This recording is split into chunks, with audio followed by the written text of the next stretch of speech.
Hello friends, welcome to the new topic of cell biology. आज दोस्तों हम इस टॉपिक में एंडोप्लाज्मिक रेटिकुलम के बारे में जानकारी हासिल करेंगे। हम इसके स्ट्रक्चर और फंक्शन के बारे में जानकारी हासिल करेंगे। एंडोप्लाज्मिक रेटिकुलम के स्ट्रक्चर को यदि हम सेल में देखें तो कुछ इस प्रकार का स्ट्रक्चर पाया जाता है। चपटी, जालिकावात और शाखान्वित स्ट्रक्चर होती है जो न्यूक्लियस से जुड़ी रहती है।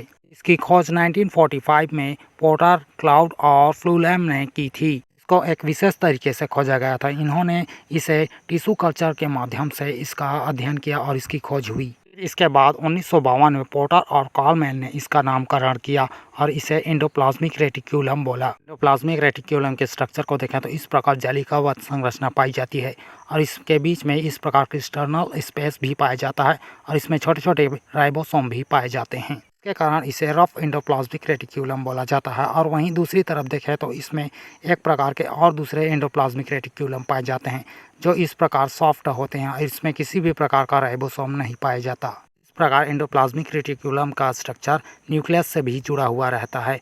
आइए हम इसको स्ट्रक्चर के आधार पर समझने की कोशिश करते हैं। एंडोप्लाज्मिक रेटिकुलम के इस पहले स्ट्रक्चर को सिस्टर्नी बोला जाता है जो इस प्रकार लंबवत और चपटी भी होती है। के ऊपरी सतह पर इस प्रकार के छोटे छोटे राइबोसोम पार्टिकल्स पाए जाते हैं जिसके कारण यह खुरदुरी होती है और यदि इसके आकार की बात की जाए तो लगभग 40 से 50 माइक्रोन के बराबर होती है। इसी तरह दूसरे स्ट्रक्चर की बात करें तो दूसरा स्ट्रक्चर इस प्रकार ट्यूबुल्स के रूप में पाया जाता है जो लंबी और शाखान्वित होती है और वसा युक्त कोशिकाओं की बनी होती है। इसका आकार लगभग 50 से 100 माइक्रोमीटर के बराबर होता है और ये विशेष प्रकार के लीवर और अग्नाशय वाले सेल्स में पाए जाते हैं। इसके अलावा एंडोप्लाज्मिक रेटिकुलम कुछ और अन्य स्ट्रक्चर के रूप में भी पाया जाता है। यहाँ पर देखें तो कुछ इस प्रकार वेसिकल्स के रूप में भी पाया जाता है। तो यहाँ पर देखें तो कुछ गोलाकार और कुछ अंडा आकार में होता है और इसका व्यास लगभग 25 से 500 माइक्रोमीटर के बराबर होता है और यह विशेष रूप से लीवर और अग्नाशय में इसके सेल्स में काफ़ी इसकी मात्रा पाई जाती है। एंडोप्लाज्मिक रेटिकुलम को यदि हम एक और स्ट्रक्चर के हिसाब से देखें तो कुछ इस प्रकार के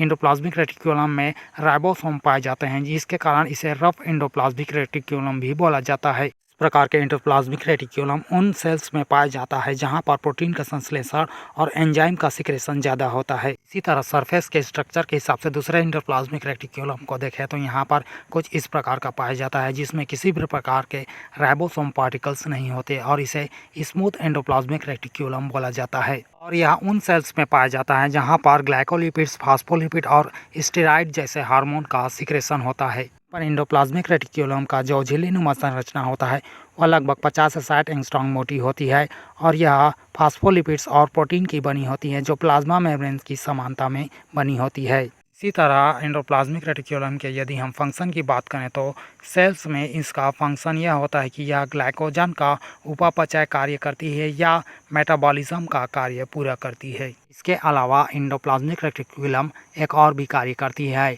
यह मटेरियल का एक्सचेंज करती है जो विशेष रूप से विसरण, परासरण और सक्रिय अभिगमन द्वारा पदार्थों का आदान प्रदान भी करती है। और फंक्शन की बात करें तो यहाँ पर एंडोप्लाज्मिक रेटिकुलम स्टेरॉइड हार्मोन और वसा जैसे पदार्थों का संश्लेषण भी करती हैं। तो इस प्रकार फ्रेंड्स फिलहाल वीडियो में बस इतना ही। सेल बायोलॉजी का यह टॉपिक वाला वीडियो आपको कैसा लगा प्लीज़ हमें कमेंट करके अपनी राय ज़रूर दें।